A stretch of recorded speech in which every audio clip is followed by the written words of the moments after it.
CBN, Show da Notícia.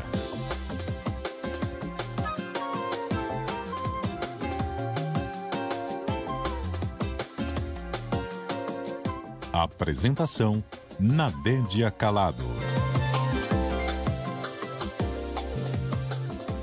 Em frente com o CBN Show da Notícia, olha só, amanhã é comemorado, digamos assim, mas aí depende do seu estado de espírito, né? Mas digamos que é comemorado o Dia do Solteiro.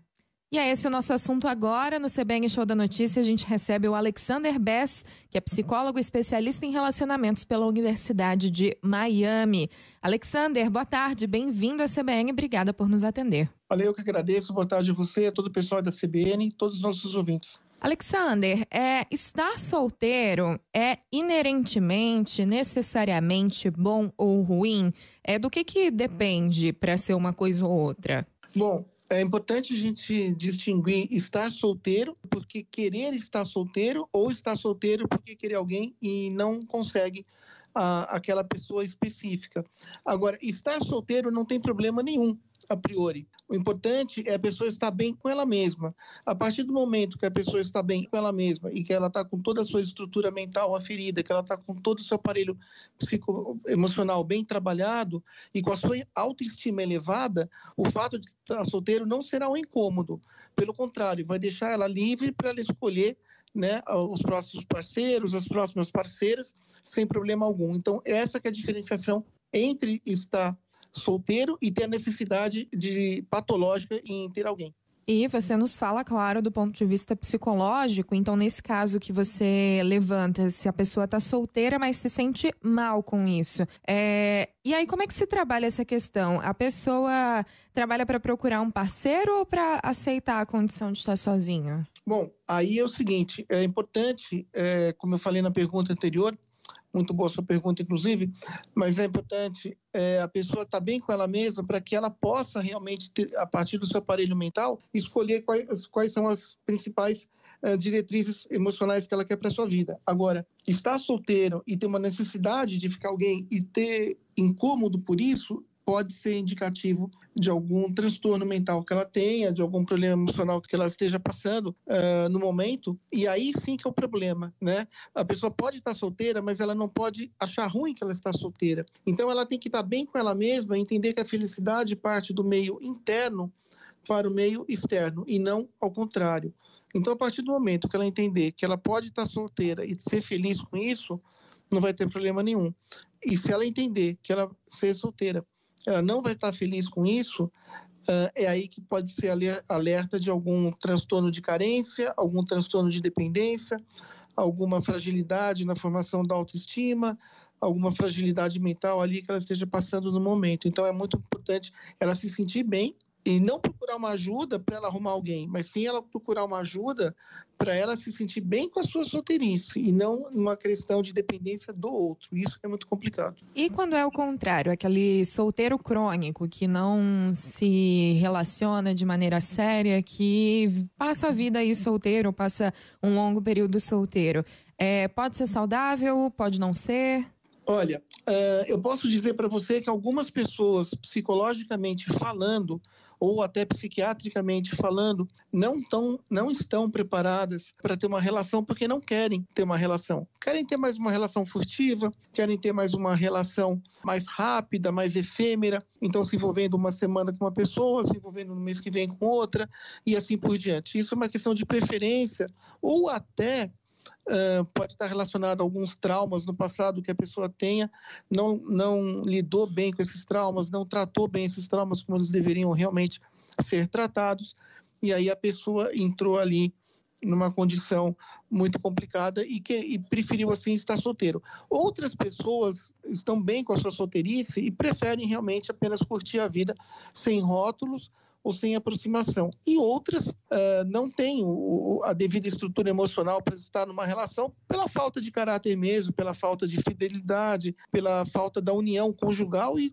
por não querer essas instâncias para a sua vida. Então, cada pessoa tem ali as suas particularidades, e são essas particularidades que vão definir o que a pessoa quer para a vida dela. Bom, a gente falou da possibilidade da pessoa que é solteira e sofre com isso, e a pessoa que evita a qualquer custo estar na condição de estar solteira, aquela pessoa que emenda uma relação na outra, que não dá um tempo para ficar sozinho, isso é um problema? Sim, precisa de um tempo para se restabelecer. Se esse tempo não for realmente respeitado, a pessoa corre o risco também de entrar em relações transferenciais, onde uma transferência pode atropelar a outra, então ela pode estar com a fulana A, ou com a fulana B, ou com o fulano A, ou com o fulano B, tanto faz, mas ela vai sempre estar fazendo transferência, além da transferência, ela pode também buscar um auxílio nesse outro companheiro, nessa outra companheira, para que esse auxílio possa ali tapar as lacunas existenciais que essa pessoa tem, preenchendo essas lacunas, né? Melhor dizendo. Isso é um problema muito sério. Então, a pessoa ela precisa entender que o ponto de equilíbrio da vida dela é ela mesma, e não realmente uma outra pessoa. Você tem que ter uma relação saudável com a outra pessoa, e hoje em dia, querida, eu falo para você e todos os ouvintes aí da CBN, o tipo de relação adequada hoje, e é um tipo que está sendo muito estudado hoje nos Estados Unidos, é o tipo da relação que a gente chama de relação que é moldada pelo passionate love, quer dizer, o amor passional. Então, o amor ele tem que ser passional, e não uma relação social conjugal, né? Então, hoje em dia, os estudos americanos, a grande literatura americana provou que uma relação que tem a paixão permeando o amor é uma relação duradoura. Porque é na paixão que você vai encontrar os elementos de atração física, de desejo, de fidelidade, de confiabilidade, de segurança, né? E principalmente porque é a paixão que vai remeter a pessoa a ter o medo de perder a outra. Então, esse medo de perder a outra, ele faz com que a pessoa possa ali se doar mais na relação, ser ela com ela mesma e ter uma relação mais autêntica. Lembrando que a paixão é um sentimento. No passado se falava que a paixão durava de 6 meses a 2 anos. Não, isso caiu por terra. Por quê? Não dá para você... Como é que você cronometra, né, sentimento? Um sentimento é uma coisa não substancial, você não tem como ser aferido, não tem como ser mensurado. Então, o amor, ele precisa da paixão para viver. Se é um amor que não tem a paixão, é uma relação que acaba muito rapidamente, porque vai ser uma relação oca, uma relação vazia.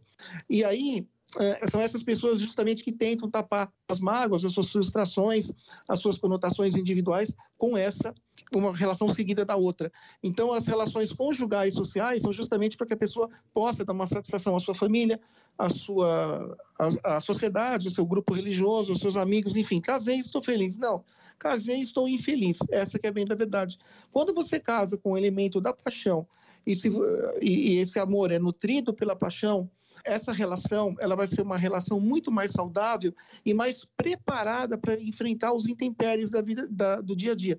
Não existe perfeição em nenhuma relação, por mais apaixonante que essa relação seja. Então, saber lidar com essas questões e saber enfrentar tudo isso, uma pessoa sendo apaixonada, ela vai conseguir superar as frustrações, ela vai conseguir entender a cabeça do outro, da sua companheira, do seu companheiro, com mais facilidade, sem estresse, principalmente. E não só sem estresse, mas sem nenhum tipo de sacrifício, né? Então, tudo aquilo que ela vai fazer, ela faz com prazer. Quando uma relação é moldada pela estrutura social, conjugal, não existe o elemento do prazer e nem existe o elemento da dádiva e muito menos da doação e como da aceitação também. Então, são duas pessoas que estão ali só para formar uma união conjugal, só para dar uma satisfação, para uma questão até biológica de procriação, e isso não diz respeito, isso arranha, né, a estrutura emocional conjugal de um casal. Então, você tem que estar com alguém apaixonado e com muito desejo, com muita atração, aonde possa ver o elemento da cumplicidade. Então, entender que uma relação é totalmente diferente da outra e não se deve migrar de uma relação a outra, é muito importante até que possa achar realmente aquela pessoa, que a pessoa seja feliz enquanto realmente esse sentimento for nutrido, enquanto tiver identificação no casal, enquanto for um casal que possa estar unido emocionalmente e amorosamente. Alexander, queria te ouvir também sobre os estereótipos que permeiam ali as figuras dos solteiros. Por um lado, o solteiro que é uma pessoa solitária, sozinha, que não tem alguém para cuidar, que sofre. Por outro lado, tem a figura do solteiro que tem uma vida maravilhosa, que vai para todos os rolês, que tem uma vida social incrível, que pega geral. E a realidade não é nenhuma dessas duas coisas, né? Não, não é. Na realidade, é aquela velha história que, como a gente se diz no popular, né? Quem está dentro quer sair, quem está fora quer entrar. Então, o grande problema é assim, existem realmente os estereótipos, né? Mas o correto seria cada um estar na sua vida fazendo realmente o que quer. Se é aquele cara que, veja, ele não tem estrutura para ser fiel, ele não tem um elemento da fidelidade no seu aparelho emocional. Esse cara, eu posso dizer para você que realmente é um cara que não tem como, porque ele não tem o desejo, ele não tem já a tendência a ser fiel numa relação. Então ele prefere ficar solteiro mesmo e até é mais honesto da parte dele. Agora, tem gente que não tem esse elemento e prefere realmente viver uma vida dupla ou uma vida realmente moldada pela condição social conjugal. E essa relação social conjugal é que faz justamente ter esses estereótipos, porque a pessoa não é feliz, né? Ali na sua relação. Então, as atitudes que as pessoas têm que ter muito estar condizentes com os seus aparelhos mentais e com suas estruturas realmente psicoemocionais, para que a pessoa possa ser feliz de acordo com as suas escolhas, porque o que determina a escolha é a mente das pessoas, e se essa mente não estiver ali numa congruência muito grande, a frustração sempre vai ser um componente perene, né? A tristeza sempre vai ser um ingrediente a mais de negatividade, podendo causar ansiedade, podendo causar depressão e podendo causar até transtornos de estresse pós-traumáticos, e até em relações que não foram relações felizes no passado, as pessoas podem ter um medo eventual, as pessoas podem ter um medo eventual de se relacionar de novo, porque em relação ao sofrimento. Então, esse sofrimento pode ser crucial e fazendo com que uma pessoa também não queira estar numa relação de jeito nenhum. E outras pessoas não têm o elemento do sofrimento, mas tem um componente realmente que acha que a liberdade é uma coisa muito bacana. Uma relação sadia, eu posso dizer para você, Nádia, que uma relação sadia seria uma relação onde a pessoa não se sente preso nesse relacionamento. Ela sabe distinguir os componentes da liberdade e da libertinagem, sem nenhum tipo de problema. E isso é fundamental para que um relacionamento possa realmente migrar para uma relação saudável, para uma relação salutar, sem trazer nenhum tipo de transtornos ou até outras eventuais manifestações emocionais. Tem um componente de gênero também nos estereótipos dos solteiros, né? De que meio que para a mulher é indesejável estar solteira, tem que procurar um parceiro, e para o homem estar solteira é a melhor vida possível, né? Sim, isso era uma condição muito específica do século XX, especialmente nos anos 60, 70, começou a se desmistificar um pouquinho ali, nos anos final da metade dos anos 80 para frente, anos 90, né? Aí nos anos 90 você ouve aí, graças a Deus, eu como bom feminista que sou, e sou um estudioso e um defensor realmente das mulheres de uma maneira geral, houve a Revolução Feminina nos anos 80, colocando a mulher realmente, dando um papel de mais importância para a mulher na sociedade, e era uma coisa que já deveria ter acontecido há muito tempo, mas ainda assim, em estruturas religiosas muito céticas e famílias muito severas, existe, né, o compromisso da mulher em casar, até para procriar. Existe essa questão, não necessariamente no Brasil tem também, mas no Oriente você tem muito disso, onde a mulher é usada e feita só para isso, né, uma concepção totalmente arcaica, totalmente anacrônica, que não cabe mais, não é cabível mais no século XXI. Mas muitas pessoas ainda rotulam, né, que o homem pode fazer isso e a mulher não pode fazer aquilo.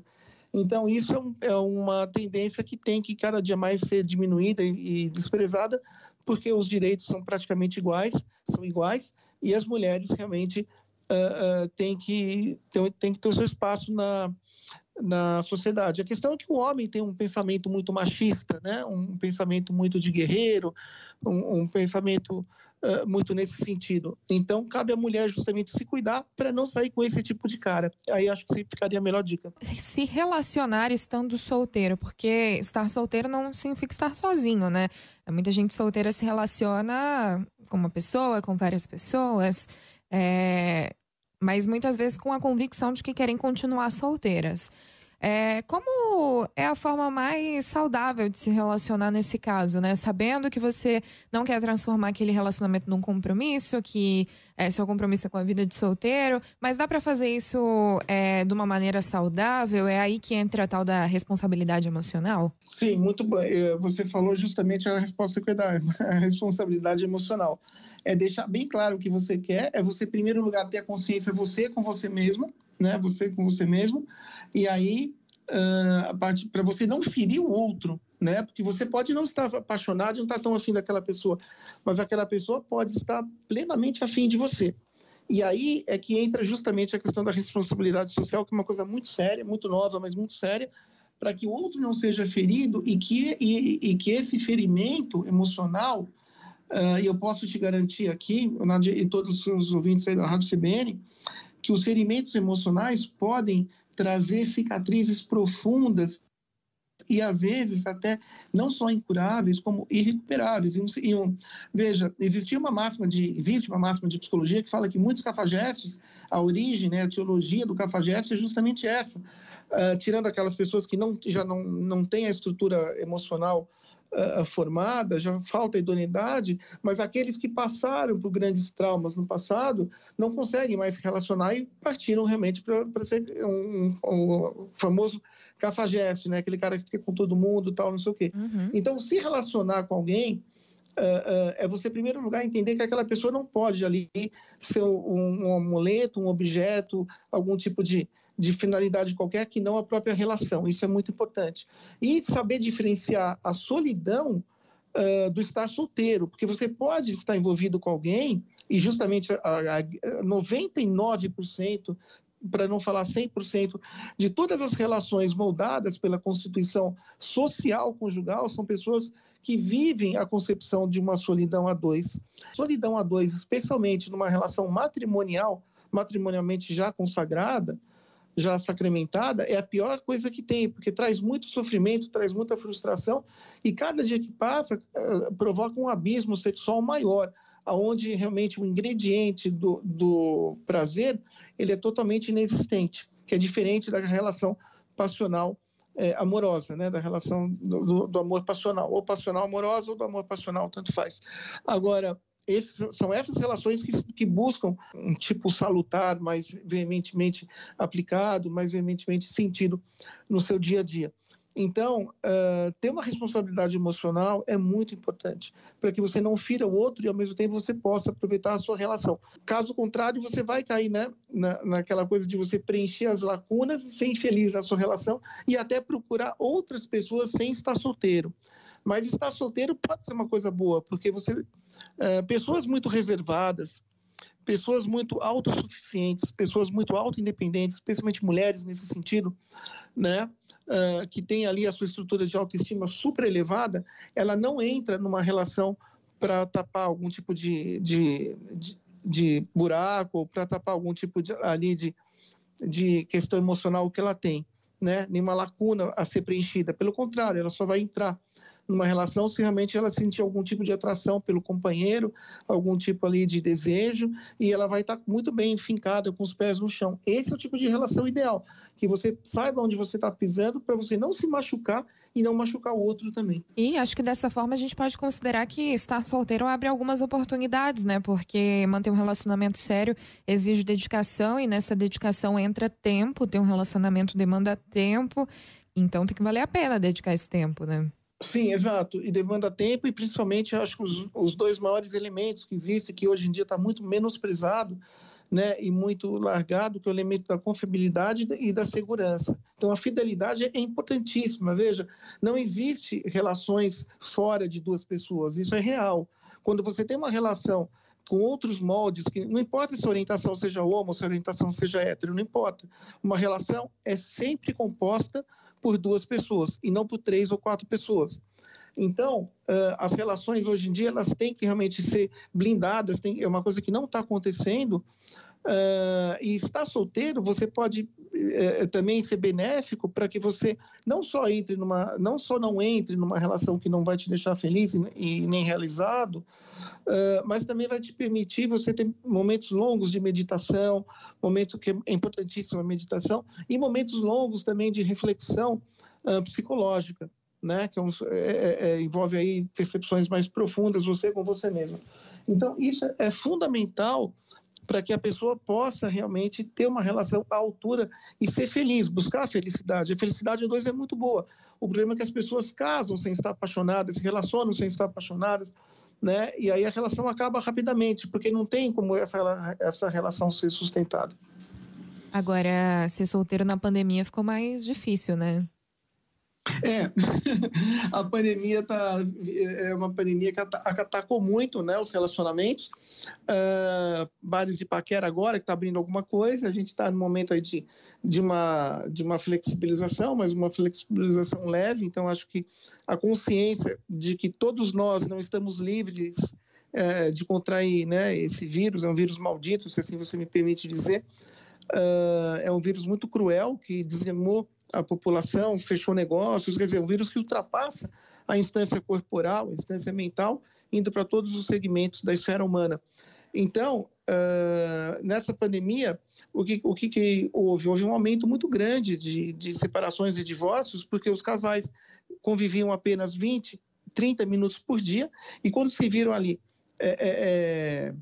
num ambiente geográfico delimitado, onde não podiam sair, realmente as percepções da falta de sentimento vieram à tona. E para aqueles casais que eram realmente unidos ou casados ou juntados, não importa, pelo elemento do amor passional, não tinha esse tipo de estresse, porque pelo contrário, você tinha prazer em ficar com a pessoa. Agora, aquelas pessoas que as suas relações eram moldadas pelo aspecto social, conjugal, principalmente por fatores de familiares ou religiosos, se viram realmente num conflito muito grande, onde esse conflito ficou desesperador. E estar solteiro na pandemia também ficou uma coisa muito difícil, porque algumas pessoas não podiam separar, não podiam e não queriam ficar juntas, então o conflito foi um conflito ali bem maior. E paquerar ficou mais difícil ainda, porque estava tudo fechado, né? Então, muitas pessoas ainda têm medo de se aproximar uma das outras para não contrair o vírus, ou se alguém pode passar para alguém, ou se alguém não pode passar para alguém. Tem toda a questão da medicação vacinal, que algumas pessoas têm, outras não. O ideal é que todos tenham e confiem e respeitem a vacina, como também respeitem todos os protocolos de saúde, né? Para que até a pessoa estando mais calma, ela com ela mesma, e respeitando os protocolos de saúde, o seu fator de ansiedade esteja mais baixo e a pessoa possa estar mais equilibrada para ali adentrar em alguma nova relação. A pandemia deixa mais difícil ser solteiro, deixa mais difícil se relacionar. Na verdade, tudo ficou mais difícil com a pandemia e realmente, pela nossa conversa com o Alexander, dá para ver que estando solteiro, não estando solteiro, o importante é estar bem com a sua situação, com as suas escolhas, se amar muito, né? Sempre em primeiro lugar. E se não, por que não fazer uma terapia, né, Alexander? Que é muito bom. Sim, eu acho que a terapia sempre pode ser elucidadora, né? Uma psicoterapia com alguém que entende, alguma psicóloga, algum psicólogo, alguma psiquiatra, algum psiquiatra. Enfim, algumas pessoas a gente tem uma série de pessoas muito competentes ao longo ali do país que podem estar ajudando as pessoas nas suas dúvidas, nos seus conflitos, e paralelamente à terapia, eu acho que sempre a ginástica é essencial, né, para baixar a ansiedade, melhorar a depressão, melhorar todos os índices corporais, e sempre se manter conectado com os amigos, com a família, fazer as coisas que gosta, ficar sempre uma pessoa sempre ativa e nunca uma pessoa aí dominada, né, pela estagnação pandêmica, que isso é uma coisa muito ruim, porque aí você vai ter uma frustração pandêmica e tudo que vem o sufixo pandêmico, a depressão. Hoje em dia nós temos uma nomenclatura nós temos nomenclaturas psiquiátricas que não existiam, e nomenclaturas também psicológicas que não existiam na fase pré-pandêmica, como a ansiedade especificamente pandêmica, como o estresse pandêmico, como a depressão exclusivamente pandêmica. Eu posso falar para você de tantas outras questões pandêmicas e de outras novas nomenclaturas que existem hoje e não existiam antes, mas que tudo isso deixa a pessoa muito num estado de muita tensão, num estado assim, de muita negatividade. Então, poder combater tudo isso, não só com os elementos promovidos pelo trabalho psicoterápico com um profissional, mas também pelas questões ali que as pessoas gostam de fazer, de poder fazer um curso, de poder ali estar conversando, nem que seja online, né? A gente tem vários elementos hoje online que possam ali estar promovendo esses encontros e a pessoa não se sentir tão sozinha ou tão solitária, mesmo que ela não tenha esse componente da solidão ali no seu aparelho mental. É isso. Alexander, muito obrigada pela conversa com o ouvinte da CBN. Volte sempre. Olha, um grande abraço a você, a todos os seus ouvintes, a todo o pessoal da Rádio CBN. Eu que agradeço. Um abraço. Eu conversei com Alexander Bess, psicólogo, especialista em relacionamentos pela Universidade de Miami, logo